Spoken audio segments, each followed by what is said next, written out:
वा वा हा हा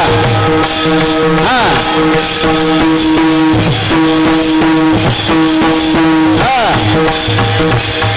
वा वा वा वा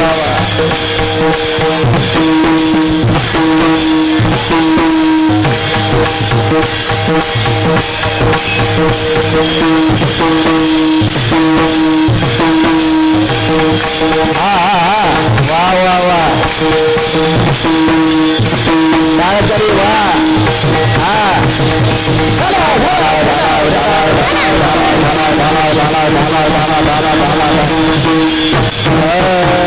नमोजी गणनायका एकदंताय वरदायका स्वरूप सुंदरा विनायका करी कृपा मजवरी आता नमो ब्रह्मकुमारी हंसारूढ वागेश्वरी विना शोभे दक्षिण करी विजयमूर्ती सर्वदा नमन माझे गुरुवर्या सुखमूर्ती करुणालया नमो संत श्रोत्यांच्या पाया अभेद भेदा करोनिया आता नमो श्री पांडुरंगा यावे तुवा कथेची या प्रसंगा निरसोनिया माझे भवसंगा करी कृपा मजवरी पांडुरंगा करू प्रथम नमन पांडुरंगा करू प्रथम नमन दुसरे चरण संतांची त्यांच्या कृपादाने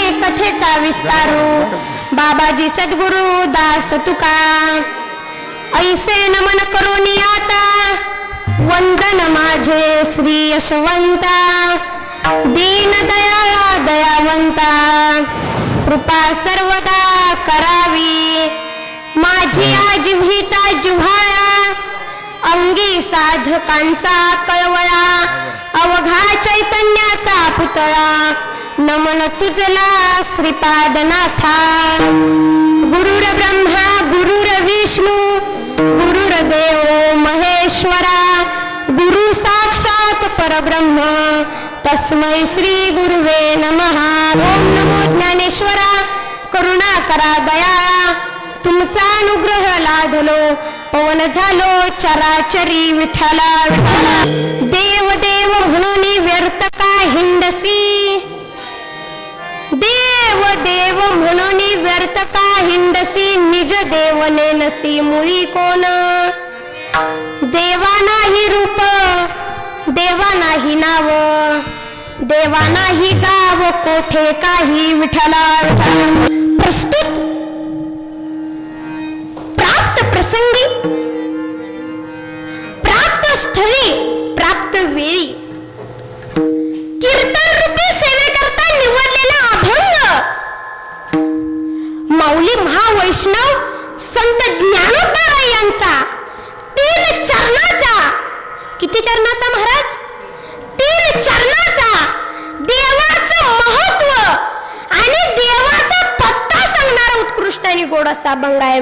कीर्तन सेवेला सुरुवात करण्यापूर्वी अल्पसा परिहार द्यायचा तो असा की मौजे मैनी येथे ब्रह्मीभूत श्री संत सद्गुरु यशवंत बाबा महाराज यांच्या 93व्या पुण्यतिथी निमित्त सालाबाद प्रमाणे चालत आलेला अखंड हरिनाम सप्ताह व श्री ग्रंथराज ज्ञानेश्वरी पारायण सोहळा आणि या सोहळ्यामध्ये 4थ्या दिवसाच्या कीर्तन रूपी सेवेचं पुष्प माझ्यासारख्या पामराच्या वाट्याला आलं आणि माझी बाबांच्या मंदिरातली पहिली सेवा बरं का महाराज बाबांच्या मंदिरातील पहिली सेवा आहे हे मी माझं परम भाग्य समजतो आणि मला ही सेवा करण्याची ज्यांनी संधी दिली त्याबद्दल संयोजक आयोजक ग्रामस्थ व भाविक भक्त यांचे मनापासून ऋण व्यक्त करतो. आजची सेवा हे मी माझं भाग्य समजतो.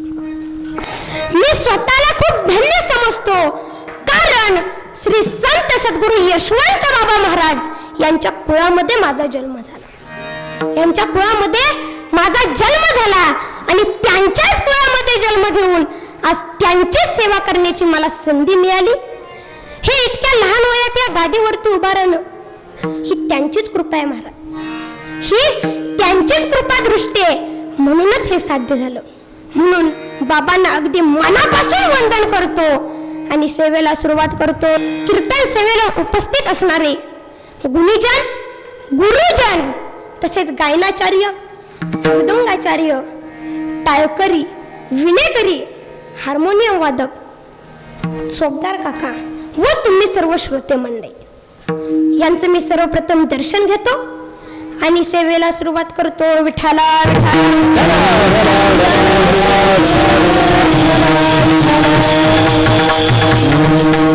मायबाप, अभंगाला सुरुवात करण्यापूर्वी अभंगाची भूमिका समजणं खूप गरजेचं आहे.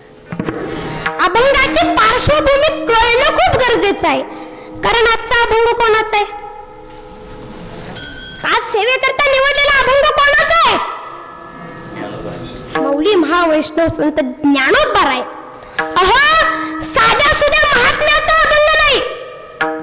आज सेवेकरता निवडलेला अभंग साध्या सुध्या महात्म्याचा नाही, आई वडिलांच्या अंगाखांद्यावरती खेळण्या बागडण्याचं वय असेल.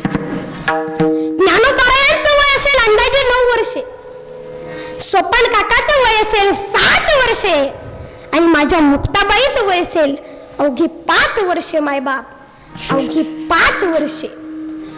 अशा आईच्या कुशीत खेळण्या बागडण्याच्या वयामध्ये आई वडिलांचं डोक्यावरचं छत्र हरपावं आणि ती लहान मुलं पोरकी व्हावी. अहो मायबाप, आई वडिलांचं छत्र हरपले काय थोडं होतं का?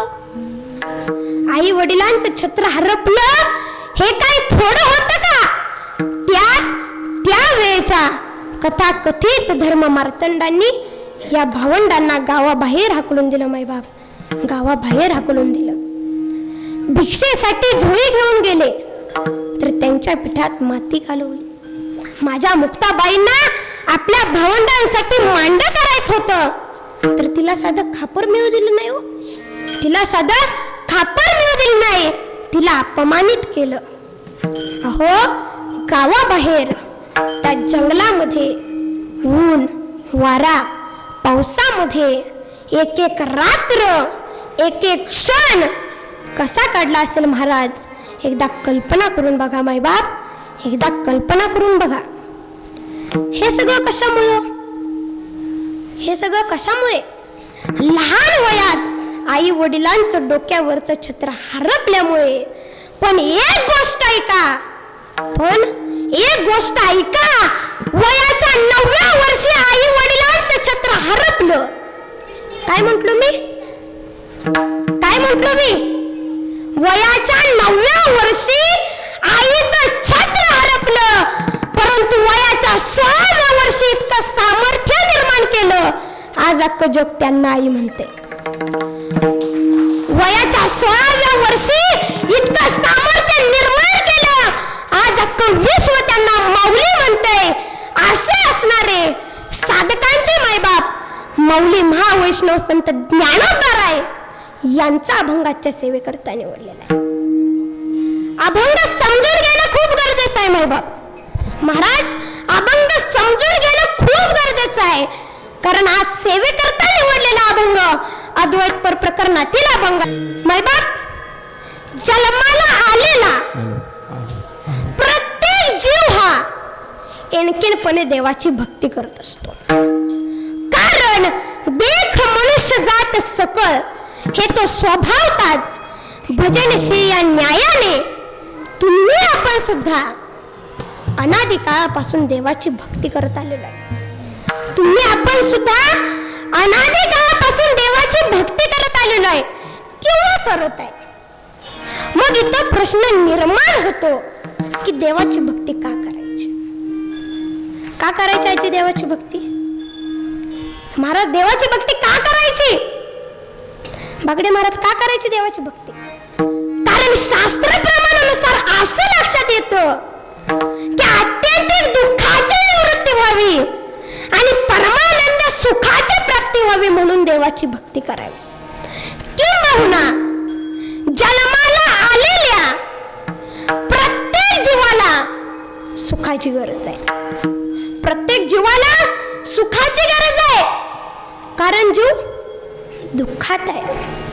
आज नाही तर उद्या, उद्या नाही तर परवा, हो आज नाही तर उद्या, उद्या नाही तर परवा सुख मिळेल या आशेत जन्मच्या जन्म निघून जातात. मात्र सुख सर्व सुखाची आशा जन्म गेला.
ठिकाणी म्हणतात, सर्व सुखाची आशा जन्म गेला, क्षण एक मुक्ती यज्ञ नाही केला, हिंडता दिशाशी न पावला, माया वेष्टीला जीव माझा. म्हणजेच ज्या सुखाकरता आपण देवाची भक्ती करतोय ते सुखच आपल्याला प्राप्त नाही. देवाची भक्ती तर करतोय आपण, देवाची भक्ती तर करतोय, मग सुख का नाही? इथं प्रश्न निर्माण होतो की आपण जी देवाची भक्ती करतोय ती योग्य आहे की अयोग्य आहे याचा बारीक विचार होणं गरजेचं आहे. त्याचबरोबर इथं शंका निर्माण होते की आपण जी देवाची भक्ती करतोय ती बरोबर आहे की चूक आहे हेही तपासणं गरजेचं आहे. या सर्व आशयावरून एक गोष्ट लक्षात येते की आपण जी देवाची भक्ती करतोय ती आपल्या मनाने करतोय. महाराज, आपण जी देवाची भक्ती करतोय ती आपल्या मनाने करतोय, आणि आपण ज्या देवाची भक्ती करतोय तो ही आपल्या मनानेच कल्पविलेला आहे. महाराज एक ठिकाणी म्हणतात, श्रेया तांब्यांचे बाहुले केले, पाठ मांडुनी वरी बैसविले, मनाईल ते नाव ठेविले, या जना लागले वेड. महाराज आपल्याला वेड म्हणतात. महाराज आपल्याला वेड म्हणतात कारण साधू संतांनी सांगितलेला देव आणि आपण आपल्या मनाने कल्पना केलेला देव यात खूप फरक आहे. यात खूप फरक आहे. काय फरक आहे तो सांगतो, ऐका. आपण आपल्या मनाने कल्पना केलेल्या देवाला खूप काही द्यावं लागतं महाराज. आपण आपल्या मनाने कल्पना केलेल्या देवाला खूप काही द्यावं लागतं. मात्र माझ्या साधू संतांनी सांगितलेल्या देवाला काहीच द्यावं लागत नाही. तो फक्त अंतरीची घेतो गोडी, पाहे जोडी भावाची. तो फक्त प्रेम पाहतो आणि आपण आपल्या मनाने कल्पना केलेल्या देवाला काय काय द्यावं लागतं हे मी सांगायची गरज नाही. बरोबर आहे की नाही? हे मी सांगायची गरज नाही. संत गाडगे बाबा एक ठिकाणी सांगून गेले. शेंदरी हेंदरी दैवत, शेंदरी हेंदरी दैवत,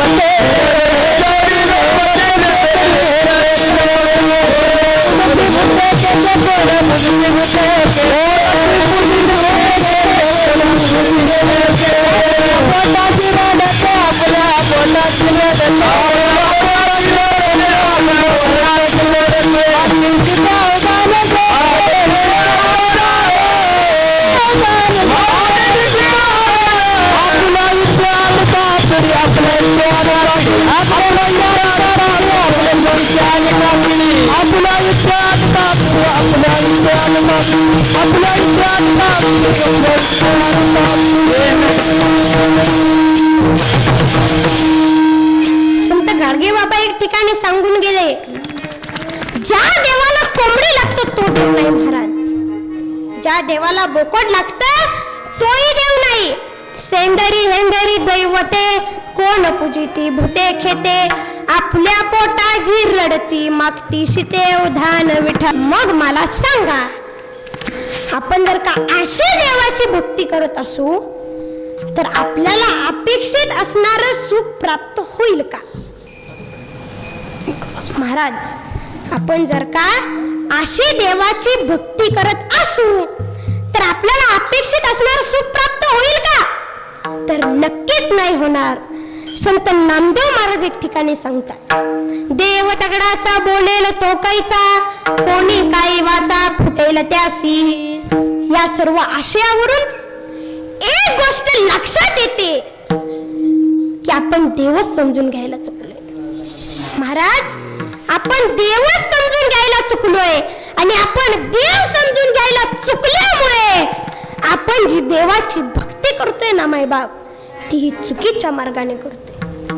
अहो, आपल्या धावण्याचा वेग कितीही जोराचा असला, ऐका, आपल्या धावण्याचा वेग कितीही जोराचा असला, आपली दिशा चुकली की आपली सर्व धावपळ व्यर्थ आहे. उदाहरणार्थ सांगतो, ऐका. आपल्याला जायचंय पंढरपूरला. आपल्याला कुठं जायचंय ओंकार महाराज? आपल्याला जायचंय पंढरपूरला. सकाळपासून डोक्यात एकच विचार आहे, आपल्याला पंढरपूरला जायचंय, पंढरपूरला जायचंय. बॅगा बिगा आवरल्या, घरातून निघालो, बस स्टँड वरती गेलो. तिथेही डोक्यात एकच विचार, आपल्याला पंढरपूरला भगवान पांडुरंग परमात्म्याच्या दर्शनाला जायचंय. तेवढाच समोरून एक बस आली.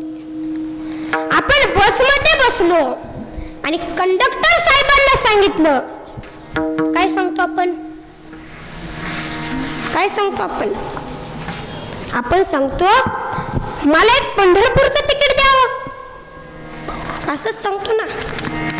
साहेब म्हणतात, तेव्हा साहेब म्हणतात, अहो महाराज, ही पंढरपूरला जाणारी गाडी नाही, ही तर कराडला जाणारी गाडी. मग मला सांगा, कराडला जाणाऱ्या गाडीत बसल्यावर कधी जाऊ पंढरपूरला? जाऊ का? कराडला जाणाऱ्या गाडीत बसल्या पंढरपूरला जाऊ का? तर नाही जाणार. जेव्हा पंढरपूरला जाणाऱ्या गाडीमध्ये बसेल तेव्हाच पंढरपूरला जाईल ना? का कराडला जाणाऱ्या गाडीत बसलो पंढरपूरला जाईल? नाही हो जाणार. संत ज्ञानोबा हरिपाठात म्हणतात, मनोमार्ग गेला मनोमार्ग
मनोमार्गी गेला तो तेथे चिमुकेल. पहा, जो आपल्या मनाच्या मार्गाने जाईल तो तेथे चिमुकेल.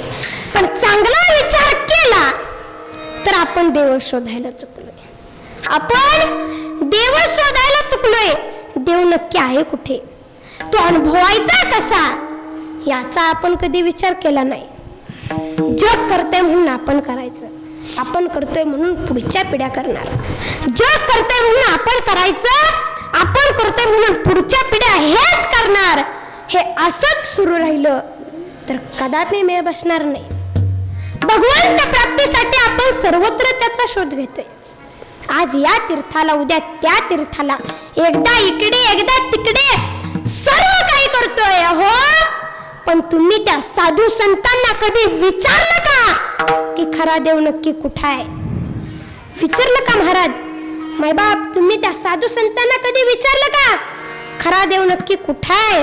आणि असा प्रश्न ज्या जीवाच्या ठिकाणी निर्माण होईल त्या जीवा करता माऊली महावैष्णव संत ज्ञानोबा आजच्या अभंगाच्या प्रथम चरणात उत्तर देव देव मनाली बेरत देव देव मनाली देवा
का हिंडसी निज देव नेनसी मुई कोण विठला विठला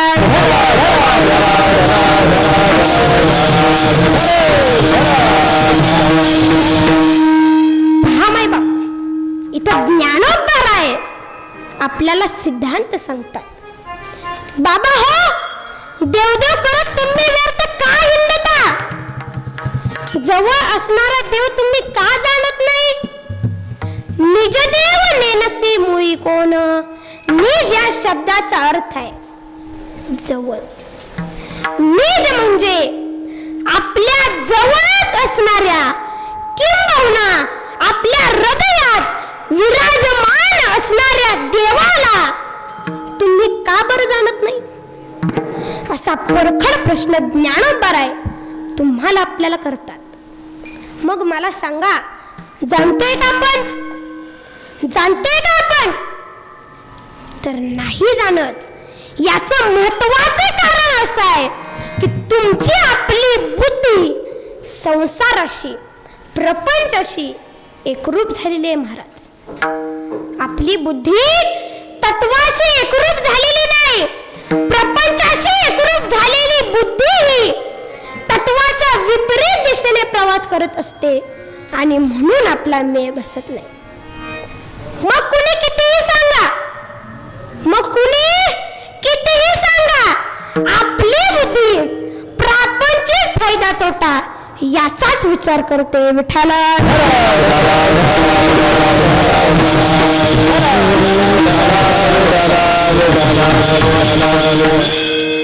मायबाप मला एका प्रश्नाचं उत्तर द्या आपण बाजारामध्ये गेलोय जातो की नाही आपण बाजारामध्ये आपण बाजारामध्ये गेलोय आणि बाजारामध्ये एक पेरू विकणारा किंवा कलिंगड विकणारा व्यापारी बसलेला आहे आणि आपण त्याच्याजवळ गेलो त्याला विचारतो काय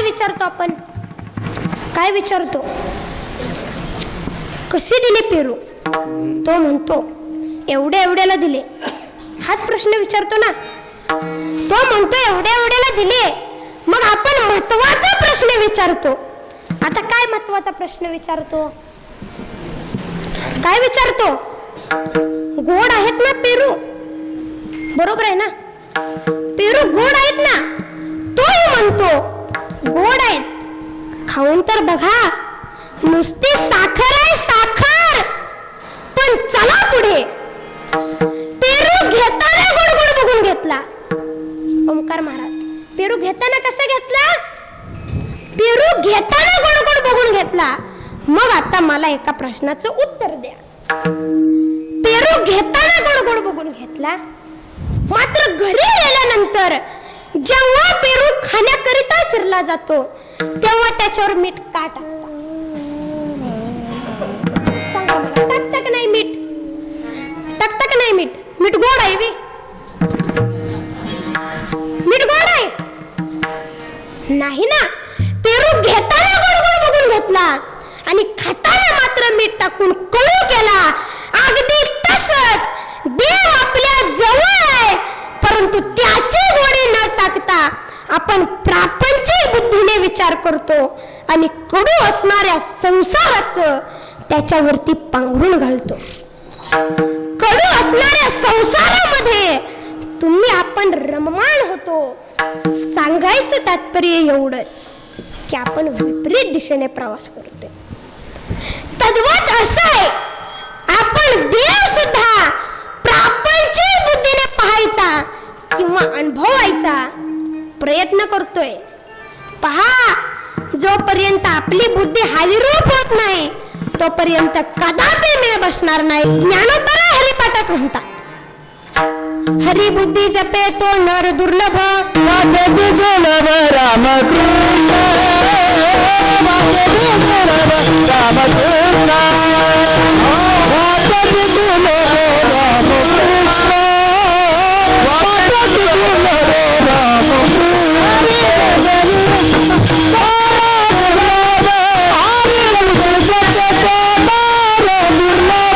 वाचे दुर्लभ रामकृष्ण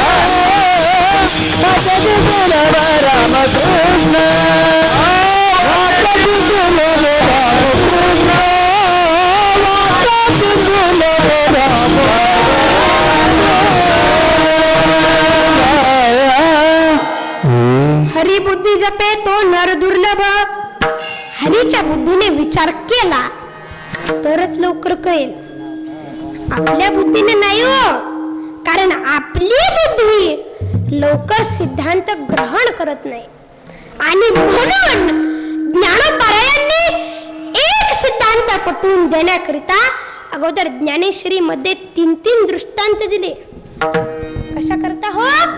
फक्त आणि फक्त एक सिद्धांत पटवून देण्याकरिता अगोदर ज्ञानेश्वरी मध्ये 3 दृष्टांत दिले. अध्याय क्रमांक 9 पहिला दृष्टांत. पाहे पा दूध पवित्र आणि गोड, पाशी त्वचेची या पदराड, परित्य भेरुनी गोचिड, अशुद्ध काय सेविसी विठ्ठला विठ्ठला.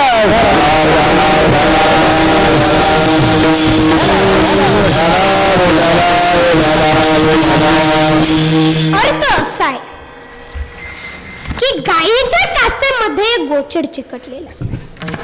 गायीच्या कासेमध्ये एक गोचिड चिकटलेला आहे. त्या गोचिडापासून दुधाचा साठा किती दूर आहे हो?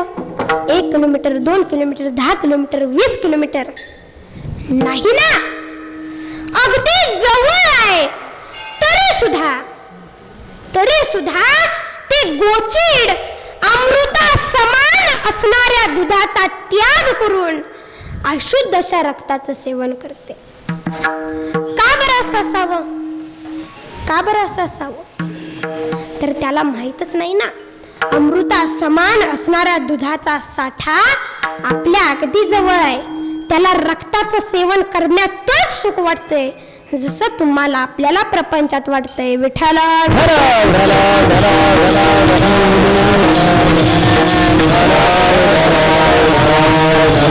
चला पुढे 2 नंबरचा दृष्टांत सांगतात ज्ञानोबराय.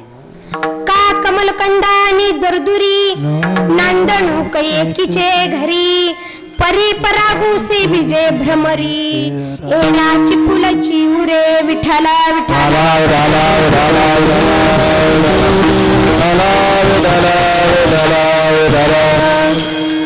अर्थ असा आहे की पाण्यामध्ये असणारं कमळाचं फूल पहा. काय म्हणतोय मी? पाण्यामध्ये असणारं कमळाचं फूल आणि पाण्यामध्ये राहणारं बेडूक, या दोघांचंही वास्तव्य एकाच ठिकाणी. या दोघांचंही वास्तव्य कुठं? पाण्यातच, एकाच ठिकाणी. तरी सुद्धा कमळाच्या फुलामधून जो मकरंद निघतो तो लांबून येणारा भुंगा श्वसन करून निघून जातो. आणि बेडूक मात्र चिखल तुडवण्यातच धन्यता मानत. का बरं असं असावं? तर त्याला माहीतच नाही ना. त्याला माहीतच नाही मकरंद आपल्या अगदी जवळ आहे. ते सोडतंय आणि चिखल तुडवण्यातच धन्यता मानते. अगदी त्या बेडकाप्रमाणेच आपलं चाललंय. चला पुढे 3 नंबरचा दृष्टांत सांगतात ज्ञानोबराय. ना तरी निदैवाच्या परिवरी, लोह्या रुतलिया आहाती सहस्त्रवरी, परी तेथ बसोनी उपवासू करी, काय दरिद्री जिये विठ्ठला विठ्ठला.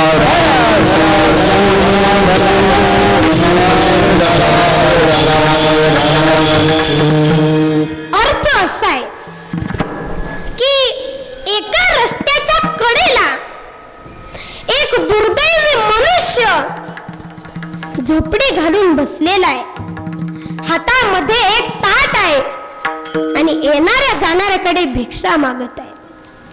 पहा, तो ज्या ठिकाणी बसून भिक्षा मागतोय ना, त्याच ठिकाणी जमिनीखाली हजारो सोनं नाणं, हजारो मोहऱ्या पुरून ठेवलेले आहेत. तरी सुद्धा वरी बैसोनी उपवास करी. अहो, 2-3 फूट उकळलं तर आयुष्यभर संपणार नाही इतकं धन त्या जमिनीखाली पुरून ठेवलेलं आहे. तरी सुद्धा वर बसून भिक्षा मागते. का बरं असं असावं? असं का असावं? तर त्याला माहीतच नाही ना या जमिनीखाली काय आहे आणि काय नाही. अगदी तसंच आपलं झालंय. विठाला विठाला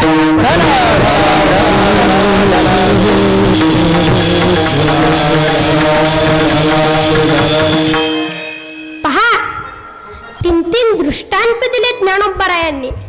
किती दृष्टांत दिले? 3 दृष्टांत दिले. कशा करता हो? फक्त आणि फक्त एक सिद्धांत पटवून देण्याकरिता 3 दृष्टांत दिले. अगदी तसंच आपलं झालंय. विठाला विठाला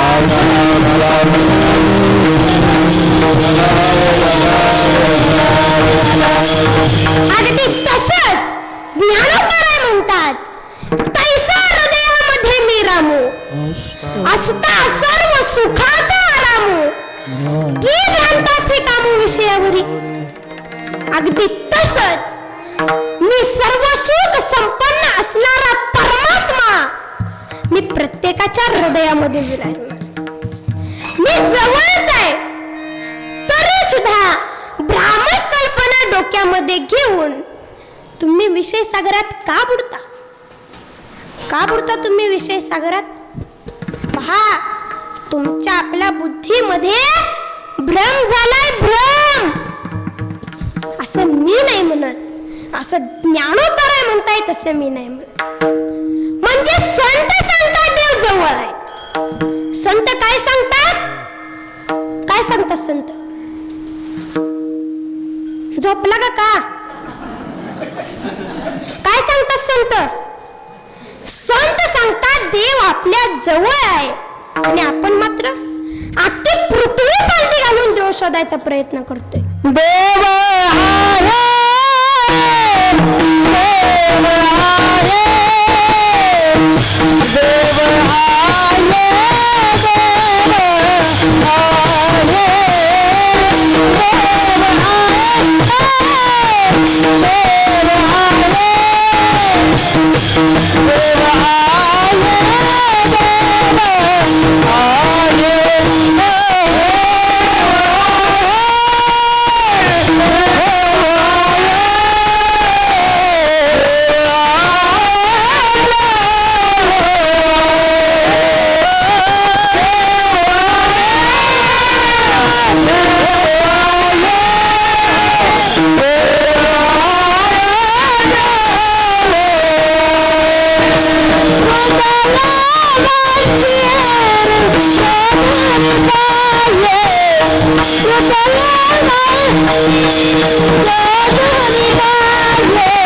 सांगतोय का? आपल्याला कडाक्याची भूक लागली. तुम्हाला आपल्याला कडाक्याची भूक लागलेली आहे. आपण 2-3 भाकरी, कांदा, ठेचा सगळं एका फडक्यामध्ये गुंडाळलं आणि ते जर का आपल्या पोटावर बांधलं तर भूक भागेल का?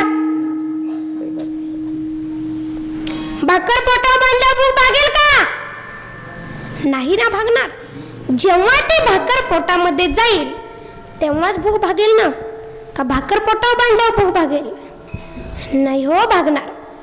समजा आपल्याला खूप ताप आलाय, आपल्याला खूप ताप आलाय, आपण मेडिकल मध्ये जाऊन तापावरची गोळी आणलेली, पण आता लक्षातच येत नाही या गोळीचं करायचं तरी नेमकं काय.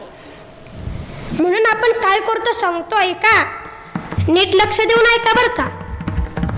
गोळी घेतो, मेडिकल मधून आणलेली गोळी घेतो, खलबत्ता घेतो, ठोंबाही घेतो, ती गोळी त्या खलबत्त्यामध्ये टाकतो, वरनं ठोंब्याला 3-4 वेळा चेचतो, त्या गोळीची बारीक अशी पावडर तयार करतो आणि आपल्या कपाळाला लावतो. असंच करतो का नाही आपण? बरोबर आहे का नाही? बरोबर आहे म्हणते ती. असंच करतो का? नाही ना करत. आता गोळीची पावडर कपाळाला लावलं ताप कधी जाईल हो? नाही ना जाणार. जेव्हा ती गोळी पोटामध्ये जाईल तेव्हाच ताप जाईल ना. का गोळीची पावडर कपाळाला लावलं ताप जाईल? हे का अजून बी होयच म्हणते. गोळीची पावडर कपाळाला लावलं ताप जाणार नाही. मग सिद्धांत असा आहे की जोपर्यंत हृदयातला देव अनुभवता येत नाही तोपर्यंत आपली सर्व धावपळ व्यर्थ आहे. जवळचा देव अनुभवल्याशिवाय आपल्याला या विश्वामध्ये भरून पुरून उरलेला देव कदापि समजणार नाही. संत जनाबाई एक ठिकाणी म्हणतात, देवा हे हृदय मंदिरी शोधुनी पाहे, देव नटला नाना परी भरून उरला चराचरी विठाला.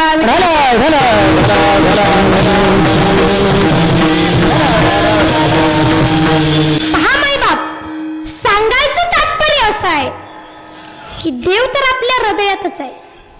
देव प्रथम हृदयात शोधला पाहिजे. एकदा का हृदयातला देव अनुभवता आला की मग चराचरातला दिसल्याशिवाय राहत नाही. इथं प्रश्न निर्माण होतो, देव तर आपल्या जवळच आहे, तो तर आपल्या हृदयातच आहे, मग दिसत का नाही अशी शंका निर्माण होऊ शकते. म्हणून ज्ञानोबराय अगोदरच आपल्याला सावध करताना अभंगाच्या दुसऱ्या चरणात देवा नाही रूप देवा नाही जावे, देवा नाही रूप देवा नाही जावे, नाही रूप देवा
देवा नाही नाव, देवा नाही गाव, कोठे काही विठ्ठला विठ्ठला.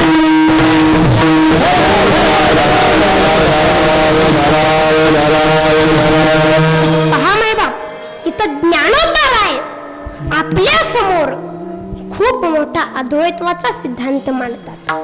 काय म्हणतात माऊली? काय म्हणतात माऊली?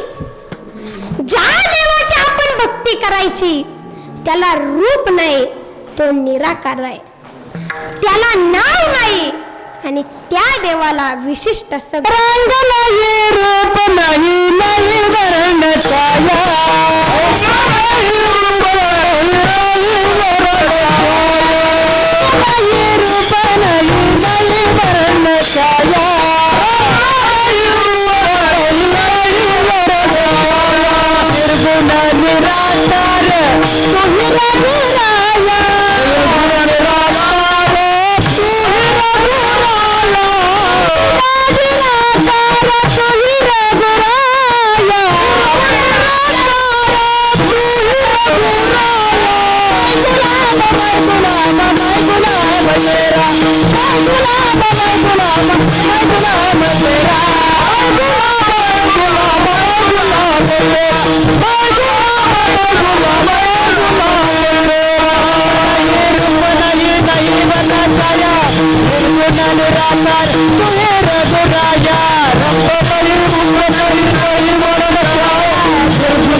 संत कबीर एक ठिकाणी म्हणतात, रंग नाही, रूप नाही, नाही वर्ण छाया, निर्गुण निराकार तू ही रघुराया. मै गुलाम, मै गुलाम, मै गुलाम तेरा. पहा मै बाप, साधू संतांनी ज्या देवाची उपासना केली किंबहुना ज्या रीतीने उपासना केली तशीच आपण करणं गरजेचं आहे, तर मेळ बसेल. चांगला विचार केला तर व्यवहार जसा आहे. तुम्हाला व्यवहारातलं एक उदाहरण सांगतो. उदाहरण नीट लक्ष देऊन ऐकायची बर का. उसामध्ये साखर आहे. ऐक नाही महाराज, उसामध्ये साखर, उसामध्ये साखर आहे. मग आता इथं आपण टनभर ऊस आणून तोडले, फोडले तर आपल्याला साखर बघायला मिळेल का? आता इथं आपण टनभर ऊस आणून तोडले, फोडले तर आपल्याला साखर बघायला मिळेल का? तर नाही मिळणार. मग उसामध्ये साखर नाही का?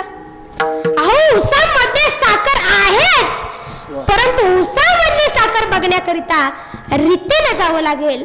त्या उसावरती काहीतरी प्रक्रिया करावी लागेल, तेव्हा आपल्याला त्या उसामधली साखर बघायला मिळेल. जसं कांद्यामध्ये बी आहे. ऐक नाही महाराज, कांद्यामध्ये बी आहे की नाही? तर आहे, कांद्यामध्ये बी आहे.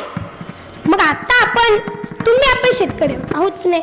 मग कांद्यातलं बी बघण्यासाठी काय करावं लागेल? हो, कांदा घ्यावा लागेल, बरोबर आहे ना? कांदा मधून कापावा लागेल, मुळाकडची बाजू टाकून द्यावी लागेल आणि शेंड्याकडची बाजू जमिनीत पुरावी. तसं कसं? असंच करावं लागेल ना? मग तर नाही होईच म्हणते ती. मी मगाशीच सांगितलेलं उदाहरण नीट लक्ष देऊन ऐका. कांदा घ्यावा लागेल, कांदा मधून कापावा लागेल, मुळाकडची बाजू टाकून द्यावी लागेल आणि शेंड्याकडची बाजू जमिनीत पुरावी लागेल. असंच करावं लागेल ना? चुकीचं आहे. आता शेंड्याकडची बाजू जमिनीत पुरल्यावर कधी येतील त्या कांद्याला कांद? येतील का? नाही येणार.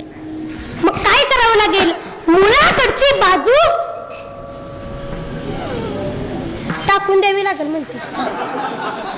मुळाकडची बाजू जमिनीत पुरावी लागेल आणि शेंड्याकडची बाजू टाकून द्यावी लागेल. तेव्हा कुठं 3.5-4 महिने झाल्यानंतर आपल्याला त्या कांद्यामधलं बी बघायला मिळेल. म्हणजे त्यावर ही प्रक्रिया आहे, त्यावर ही रीत आहे. त्याची रीत किंवा प्रक्रिया केल्यानंतरच आपल्याला त्या कांद्यामधलं बी बघायला मिळेल. विठ्ठला विठ्ठला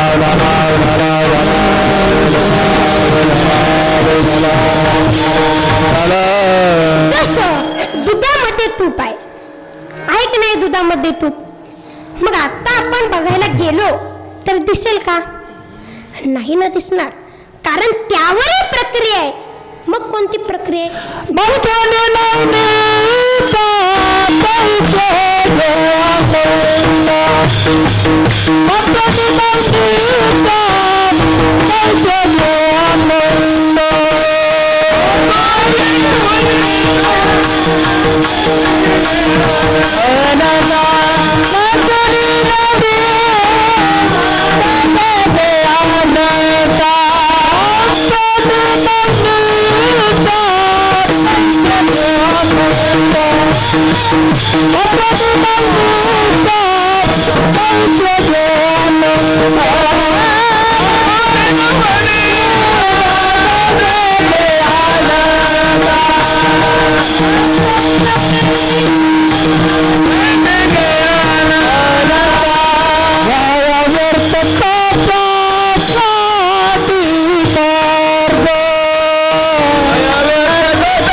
दूध घ्यावं लागेल, दुधामध्ये विरजण घालावं लागेल, ज्यामुळे आपल्याला दही मिळेल. बरोबर आहे ना?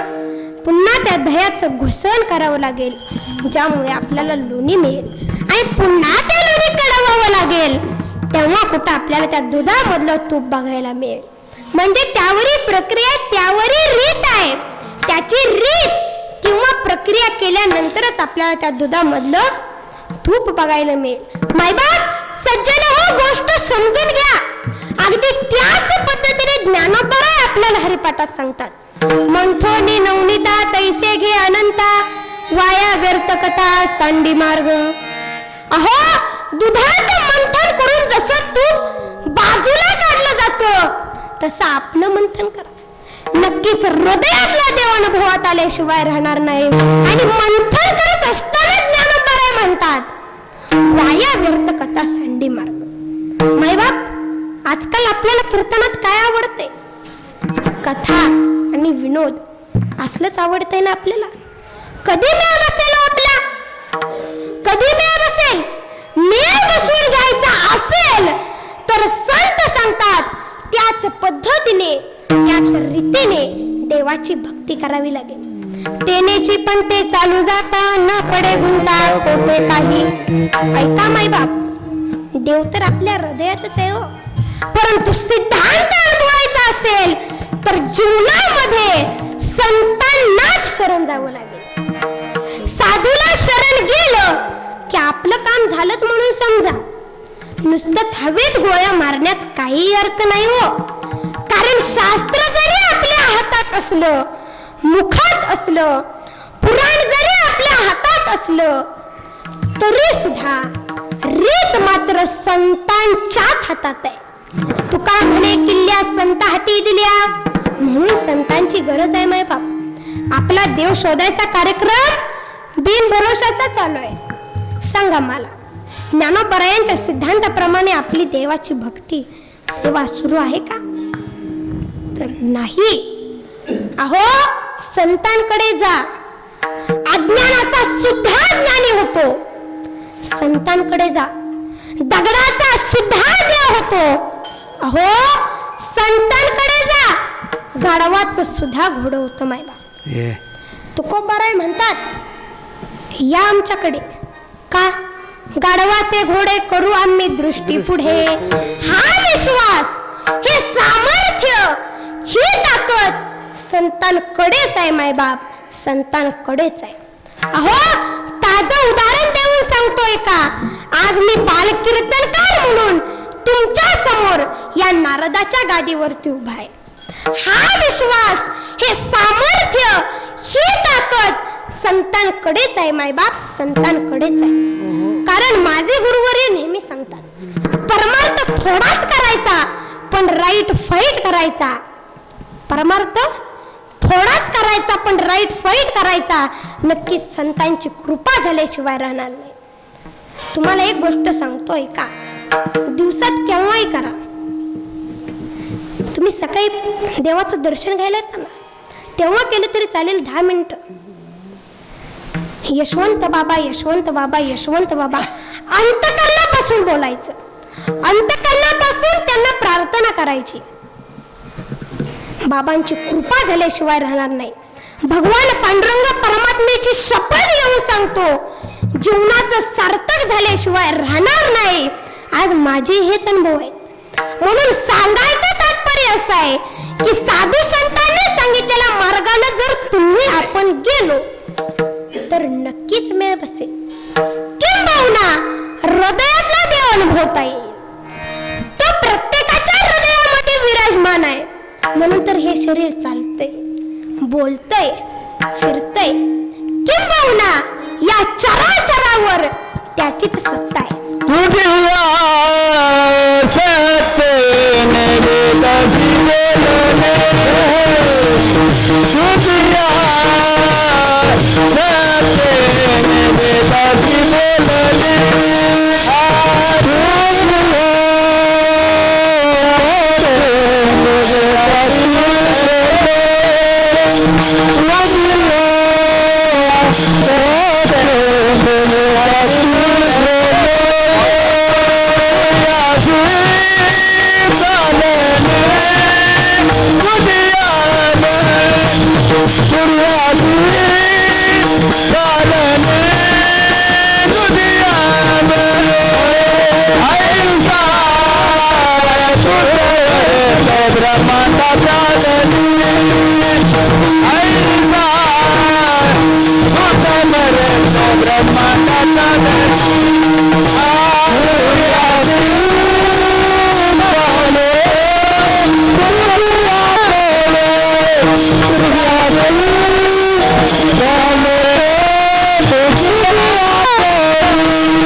आणि त्या देवाचं एकदा मुखानं नाम, काय म्हटलो मी, एकदा मुखानं नाम आणि हातानं टाळी वाजवून गोड असं भजन करायचं. हात वर घ्या,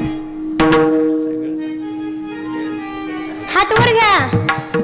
विठोबा रखुमाई,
पहिल्या 2 चरणांचा अर्थबोध घेत आपण इथपर्यंत आलो. पहिल्या 2 चरणांचा जो देव या विश्वामध्ये भरून पुरून उरलेला आहे तोच आपल्या हृदयाशी बुराला. शब्दार्थ किंवा वाचार्थाने पाहायला गेलं तर हे खूप सोपं वाटतं, ऐकायला समजून घ्यायला बरं वाटतं. किंबहुना वाचून किंवा ऐकून आपल्याला बऱ्याच दिवसापासून हा सिद्धांत माहीत आहे, परंतु या सिद्धांतांचा अनुभव आपल्या जवळ नाही आणि म्हणून रीत किंवा प्रक्रिया करावी लागते. कारण एखादी गोष्ट समजून घेणं वेगळं, एखादी गोष्ट समजून घेणं वेगळं आणि त्याच गोष्टीचा अनुभव घेणं वेगळं. साखर गोड आहे हे ऐकून समजून घेणं वेगळं आणि साखर खाऊन बघून साखर खरंच गोड आहे हे अनुभवणं वेगळं. मायबाप आजकाल ज्ञानेश्वरी गाथा वाचून पाठ करून सांगणं खूप सोपं आहे हो, परंतु ज्ञानेश्वरी जगणं, गाथा जगणं खूप गरजेचं आहे मायबाप, खूप गरजेचं आहे. आणि ज्याला अंतकरणापासून परमार्थ करायचा आहे ना त्यांना अगोदर आसक्ती सोडली पाहिजे. हे मी नाही सांगत, हा साधू संतांचा पुरावा आहे.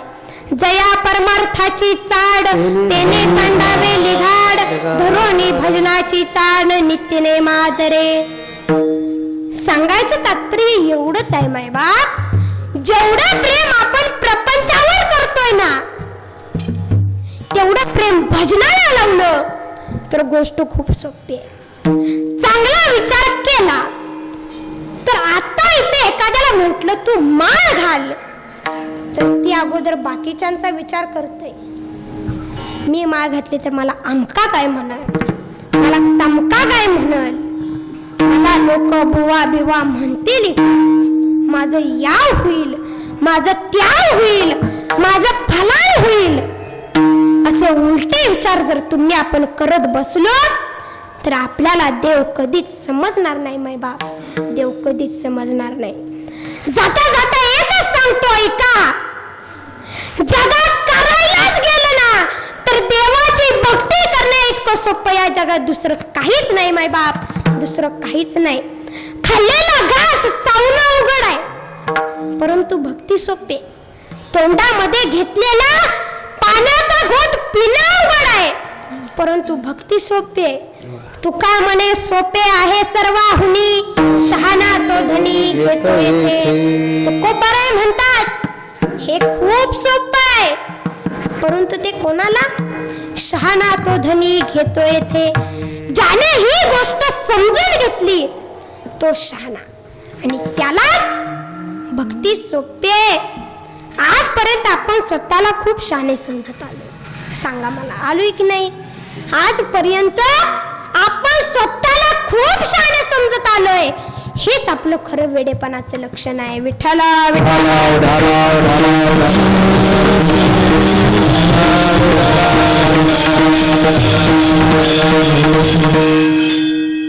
हेच आपलं खरं वेडेपणाचं लक्षण आहे मायबाप.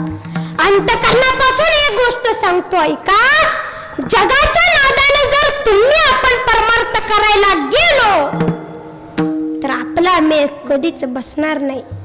मी माळ घातली तर हा काय म्हणेल, तो काय म्हणेल, असे उलटे विचार जर तुम्ही आपण करत बसलो तर आपला परमार्थ कधीच सफल होणार नाही. कारण या जगाचा प्रवाह कसा आहे, या जगाचा प्रवाह कसा आहे, उलटा आहे. जे आपल्याला सोयीचं वाटतंय ते गैरसोयीच आहे मायबाप, ते गैरसोयीच आहे. हे मी नाही सांगत, हे मी माझ्या मनाचं नाही सांगत, पुरावा देतो ऐका. विठ्ठला विठ्ठला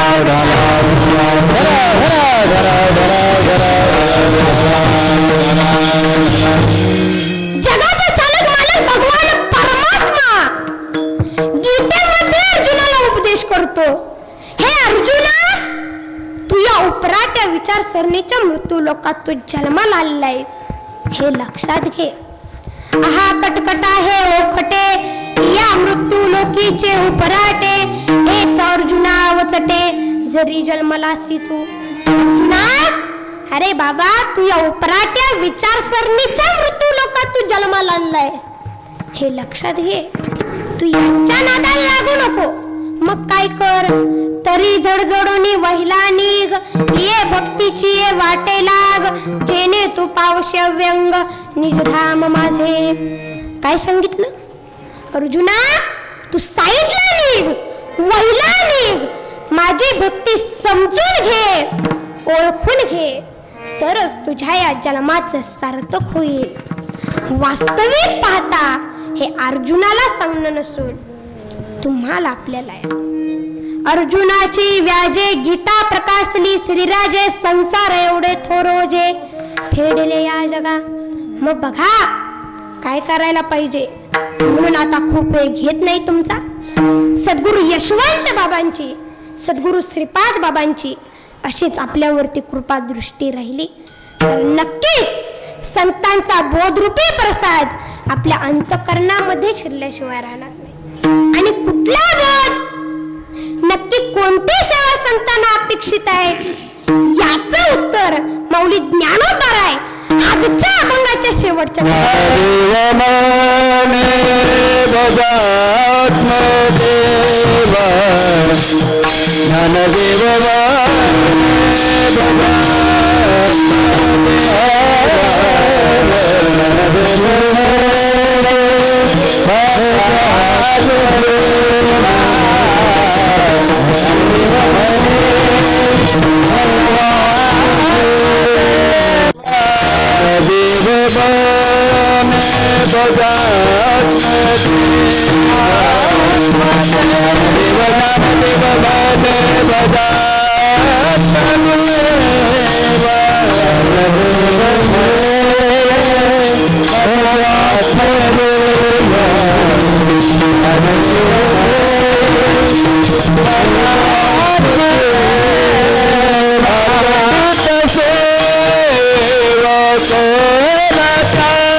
ज्ञानदेव म्हणे भजात्मदेवा, अखंडित सेवा करा त्याची विठ्ठला.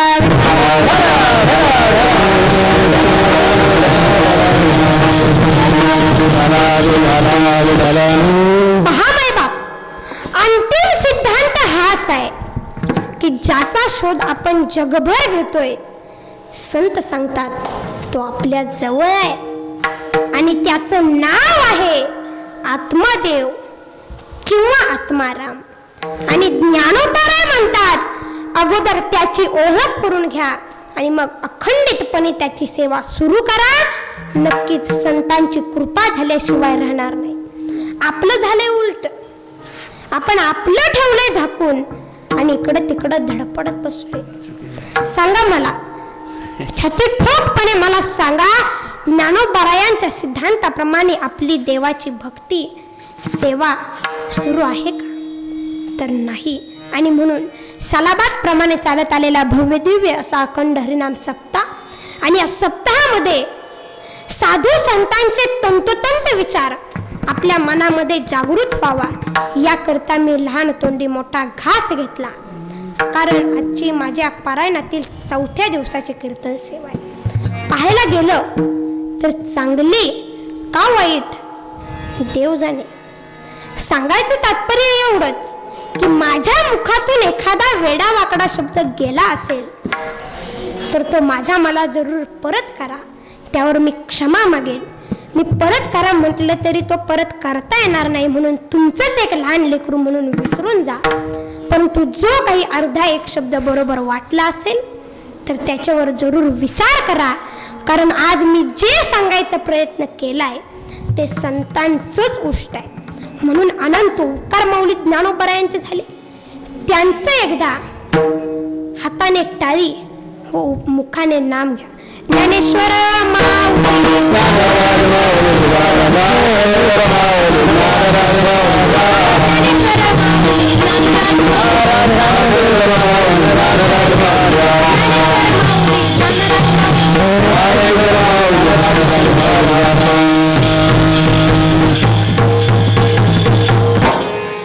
देव देव म्हणून व्यर्थ का हिंडसी, देव देव म्हणून व्यर्थ का हिंडसी, निज देव नेनसी मुळी कोण.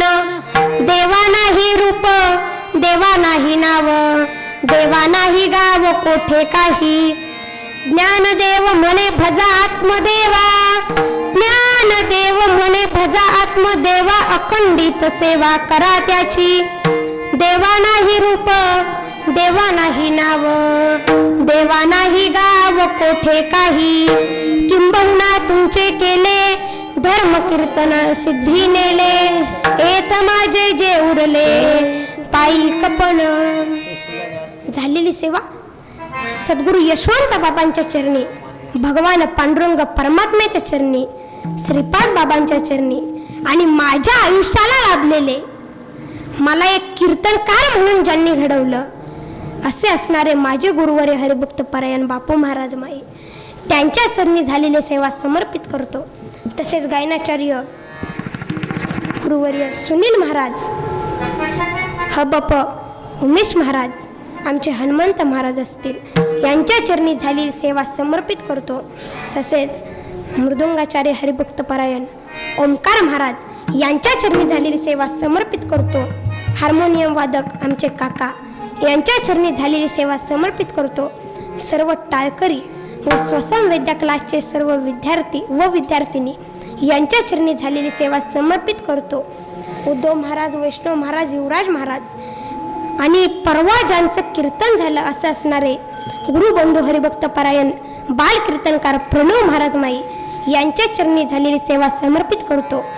पुण्यतिथीपर कीर्तन झाले गुरुवर्य पांडुरंग महाराज माई यांच्या चरणी झालेली सेवा समर्पित करतो.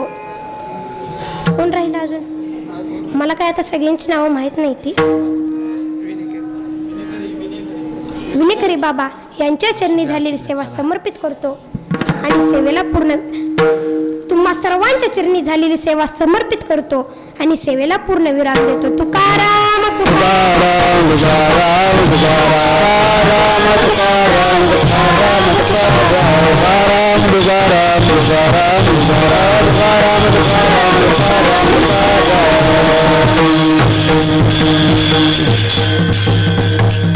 विठ्ठल जय जय महाराज